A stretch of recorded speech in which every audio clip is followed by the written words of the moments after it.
Para sa dugang mga balita sa Negros kag Panay, mangin kaupod ta si Adrian Prietos. Adrian? Maraming salamat, Jert, mga kapuso sa Bacolod City. Grupo sa mga kalalakinahan nakuhaan sa video nga nagarambol sa Barangay Bata. Yaring balita nga itong gintutukan.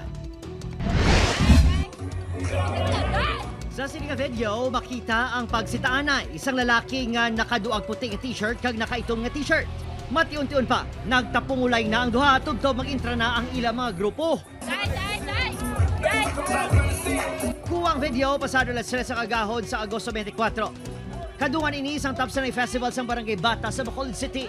Nami kasawsaw naman sir nang kibot kami nga dukhak di nakapilgats nga mo chilas may mga dugo nagali ang tiil ka ug mga babayi nang do medyo nagisi gid nga dapat. Hindi man kuno hungod ni Al Chris nga makuhaan sang video ang away bangod nag-enjoy sila sa pista. Mula kami kabaloy sang kung natabo sa gabi balik kami ga-enjoy kami kagalanto lang kami sa DJ gulpe lang may nagapok sa likod namin. Natumod na sa barangay mga involbado sa kinagabong alunsay residente man sa lugar.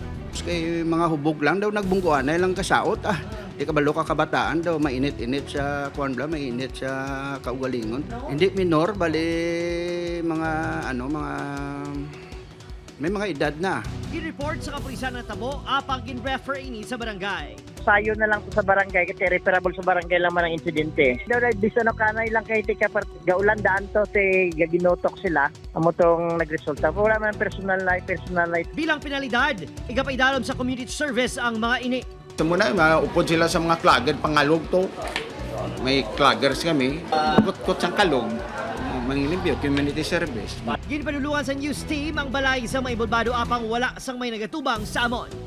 Opod, Karil Casillo, Adrian Prietos, One Western Visayas.